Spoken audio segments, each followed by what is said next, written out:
네, 안녕하세요. 김태훈 매니저입니다. 자, 지금 3월 두 번째 거래일인데요. 자, 벌써 이제 목표가 달성한 종목들이 세 종목이 나와주고 있습니다. 최근에 이제 지난달 편입했었던 아가만 컴퍼니는 이제 지난달 수익률이 좀 반영이 됐기 때문에 그거를 제외하더라도 세 종목 정도가 이제 목표 수익에 좀 도달을 했는데요. 첫 번째 종목 같은 경우에는 SNS텍.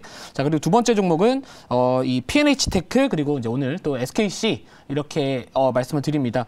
지금 아까 이제 P&H테크라고 하셨는데 치테크입니다. 자, 치고요. 자, 아무튼 지금 말씀을 드리면은 이제 SKC부터 말씀을 드릴게요. 자, 리뷰를 먼저 조금 도와드리면은 최근 이제 이 테슬라가 이제 그런 기사가 하나가 나왔습니다. 오늘 급등했던 이유는 테슬라가 이제 앞으로 LFP 배터리나 아니면은 삼원계 배터리 중에서 조금 저가형 이 양극재를 조금 도입을 할 수 있다. 약간 이런 이야기들이 나와줬고, 이 동박이 이 LFP 배터리에 더 많이 사용이 된다라고 합니다. 자, 그렇기 때문에 SKC의 손자 회사인 SK 넥슬리스가 이제 글로벌 1위 동박 업체이기 때문에 그 부분이 오늘 조금 시장에서 많이 주목을 받고 있다라고 보시면 될 것 같고요. 이제야 추세 돌리는 과정에 있고요. 전반적인 이 화학 업종에 대한 부분들도 이 중국의 리오프닝과 이제 경기 회복 또는 이런 이 뭐라 그럴까요? PMI 제조업 PMI 같은 경우에도 중국이 이제 확장 국면에 조금 들어가고 있는 듯한 모습을 보여주고 있기 때문에 경기 회복 사이클을 앞으로 누릴 수 있으면서 아까 이전에 제가 말씀드렸던 이 손자 회사의 이제 동박 사업에 대한 부분이 부각되지 않을까라는 포인트가 오늘 드디어 맞아 떨어졌다. 이렇게 보시면 될 것 같습니다. 자, 1차 목표가 도달을 했고요. 2차 목표가 12만 3천 원 가격 전략 지속적으로 유지를 할 거고, 자, 두 번째 이제 목표가 달성한 종목이 있기 때문에 말씀을 드리면은 이제 P&H테크라는 기업입니다. 자, P&H테크고요. 최근에 계속해서 이제 쉬지 않고 움직임도 없습니다. 이 파동의 움직임도 없다. 거의 그냥 쭉 11선 이탈하지 않으면서 계속해서 우상향하는 모습을 보여주고 있는데, 제가 이전에 이제 이 OLED 쪽 관련해가지고 이제 동사 같은 경우에는 아무튼 이 LG 디스플레이 쪽에 대한 이런 수혜를 조금 같이 기대해 볼 수 있는 기업이다라고 말씀을 드렸고요. 최근에 이제 이 플라스틱 OLED라는 이 차량용 POLED라는 그러니까 플라스틱 OLED 쪽에 대한 이런 성장성에 대한 부분들도 이야기가 계속 나와주고 있기 때문에 사실 지금 상황에서 거래가 감소하면서도 우상향하고 있다라는 부분들을 본다면은 추가적으로 아직까지는 추가 상승 여력이 좀 있어 보인다, 이렇게 좀 말씀을 드릴게요. 자, 그래서 혹시나 또 추가적인 가격 전략이나 아니면 앞으로의 투자 포인트에 대한 부분들 여러분들이 궁금해 하신다면은 제가 보통 이제 장 전에 방송을 하지만 오늘 같은 경우에는 제가 장 마감 후에도 방송을 할 예정이니까 그때 좀 참고를 해주시고요. 시간은 제가 방송 막판에 말씀을 드리도록 하겠습니다. 자, 그리고 이제 오늘 편입할 종목 같은 경우에는 제가 이제 실적 성장주를 좀 말씀을 드리려고 해요. 현재가는 15,310원이고요. 종목명은 RP바이오라는 기업입니다. 동사 같은 경우에는 시가총액이 1,200억 정도 되는 상당히 좀 크지는 않은 기업이지만 상당히 업계 내에서 인정을 받고 있는 기업이다라고 보시면 될 것 같습니다. 자, 우리가 보통 약을 먹을 때 아니면 건강기능식품을 먹을 때 연질 캡슐 관련해가지고 이 회사를 거칠 수밖에 없다라고 보시면 될 것 같고요. 우리나라 연질 캡슐 이제 위탁 생산하는 기업이다라고 보시면 될 것 같은데 시장 점유율이 독보적으로 1위에 있는 기업입니다. 자, 최근에 이 많은 소비자나 아니면 많은 제약 업체에서 약을 만들 때 이 연질 캡슐에 대한 선호도가 상당히 높아지고 있는 상황이기 때문에 지금 주문이 밀려 있다라고 합니다. 오늘 주문을 해도요, 생산을 할 수 있는 거는 받을 수 있는 거는 내년 4월이다라고 합니다. 자, 그 부분은 결국에는 이쪽에 대한 수요가 앞으로 안정적으로 그리고 급성장 할 수 있다. 이런 부분들의 포인트를 잡아봤고요. 자, 그리고 이제 이 연질 캡슐 쪽 관련해가지고는 다양한 타블렛 형태도 있고 경질 캡슐도 있겠지만 전반적인 이 연질 캡슐 쪽 관련해가지고는 삼키기 편하다. 자, 그리고 체내 흡수가 빠르다라는 장점이 있기 때문에 자, 앞으로도 이쪽 연질 캡슐 이제 이 생산에 대한 부분들 앞으로 지속적으로 이제 주목을 받지 않을까라고 생각을 하고 있고요. 또 게다가 아까 이제 박병주 매니저님께서 말씀하셨던 이 건강기능식품, 자, 이제 우리가 고령화 사회에 들어갑니다. 그러면 연계되죠. 자, 이 기업이 앞으로 건강기능식품에서 연질 캡슐 형태로 건강기능식품을 우리가 섭취를 하게 된다면 그쪽 시장의 성장까지도 반사이익을, 낙수효과를 기대를 할 수가 있는 기업이기 때문에 이 RP바이오 주가도 지금 바닥에 있고요.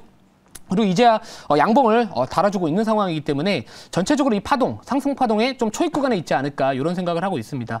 자, 최근에 이제 많은 이 성장주들이 좀 1월달, 2월달 많이 올라갔잖아요. 근데 지난밤에 물론 이 보스턴 연준 은행 총재가 그 얘기를 하면서 조금 시장이 올라왔었습니다. 무슨 말이냐면 이번 3월 달 FOMC 회의에서 25bp 인상을 지지를 하겠다라는 말을 하면서 시장이 안도감 때문에 좀 올랐기는 하지만 여전히 10년물 국채금리나 2년물 국채금리 같은 경우에는 여전히 높은 수준을 유지를 하고 있고 아직까지 이 시장에 대한 이런 경계감, 이 FOMC에 대한 경계감은 앞으로 3월 달 내내 이어질 수밖에 없다라고 생각을 하고 있기 때문에 일정 특별한 위원회 그 발언 하나로 앞으로 이 뭐라 그럴까요? 우려감이 완화될 수 있다. 이 부분은 우리가 약간은 좀 이번 달만큼은 유의를 해야 되지 않을까 이렇게 말씀 좀 드릴게요. 사실 저는 뭐 하방보다는 사실 올해 상승할 것으로 기대를 하고 있는 사람이기 때문에 뭐 전반적으로 힘을 뺄 때와 힘을 줄 때가 있다면 이번 달은 그래도 조금은 힘을 줄이고 그 다음에 그러니까 2보 전진을 위한 1보 후퇴가 필요하지 않을까 좀 이렇게 말씀을 드리도록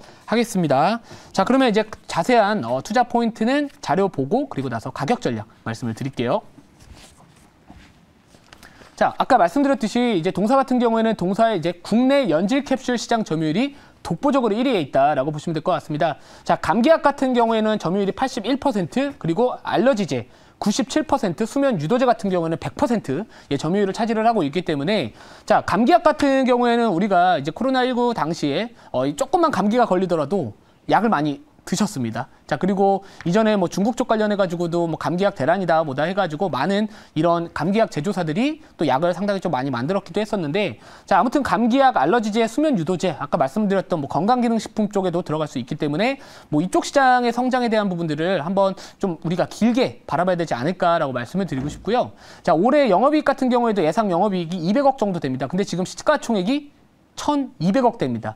영업이익을 200억 벌어주는 회사가 시가총액이 1,200억이다? 그러면 그리고 시장 점유율이 1이다 라는 부분들을 놓고 본다면 제가 봤을 때는 충분히 좀 이 기업 가치 측면에서 본다면 비싸지는 않다 이런 생각을 하고 있고 자, 그리고 또 한 가지 포인트를 잡아 본다면 이 캐파 증설이 있습니다. 이제 올해 1분기 정도에 캐파 생산 능력이 확대가 되는데 주문이 밀려 있기 때문에 가동률을 풀가동을 하고 있습니다. 그러니까 3교대로 24시간 풀가동을 해도 지금 주문하면 2024년도 4월까지 주문이 밀려있기 때문에 자, 만약에 캐파가 증설이 됐다, 공장이 하나가 더 생겨서 돌린다라고 한다면은 결국에는 그게 바로 직접 매출로 잡힐 수가 있기 때문에 그런 부분들 한번 우리가 기대해 볼 수 있고요. 또 게다가 올해 내에도 이제 3공장에 대한 부분들 이야기들도 나올 수 있기 때문에 전반적인 이 외형 성장에 대한 부분도 우리가 중장기적으로도 한번 기대를 해볼 수 있는 기업이지 않을까 좀 이렇게 말씀을 드릴게요. 자, 다음 자료 볼게요. 자, 아까 말씀드렸던 이 실적에 대한 부분들도 상당히 계속해서 좋아지고 있습니다. 그리고 이 연질 캡슐 시장에 대한 부분도 과거에 보면은 연평균 한 20에서 30% 이상 고성장을 꾸준히 유지하고 있는 기업이기 때문에 자, 캐파 증설되고요. 그리고 지금 계속 수요가 받쳐주고 있다라는 부분들을 놓고 본다면 앞으로의 이 외형 성장에 대한 부분들, 매출액이나 영업이익 증가는 어떻게 보면 거의 100%다라고 생각을 하고 있습니다. 왜냐하면 어차피 지금 주문이 밀려있다라는 부분들을 놓고 본다면 공장을 증설할 때마다 결국에 매출이 찍힐 것이라고 생각을 하기 때문에 뭐 이 부분들 한번 참고해 보시면 좋을 것 같고요. 자, 다음 자료 볼게요. 자, 그리고 아까 말씀드렸듯이 이 주가의 위치가 상당히 좀 부담이 안 됩니다. 자, 그리고 이전에 한번 장대 항복 한번 강하게 거래량이 터지면서 이때 한번 세게 땡겼기 때문에 그 이후에 거래가 없이 파동을 만들어가고 있습니다. 그러면 결국에 하나의 파동, 두 번째 파동, 그리고 세 번째 파동인데 그러면 이제는 다시 한번 오늘 양봉만 잘 말아준다면은 앞으로 또 추세적인 진입 상승 파동의 초입 구간에 있지 않을까 좀 이렇게 생각을 하고요. 자, 이 가격 전략은 질문 받아보고 말씀을 드릴게요. 네, 제가 질문을 해볼게요. 오늘 RP바이오 편입을 해주셨는데 일단은 회사 뭐 내용적인 측면은 워낙 좋은 업체다 보니까 뭐 저 역시 좀 기대를 좀 갖고 있는 상황이고요.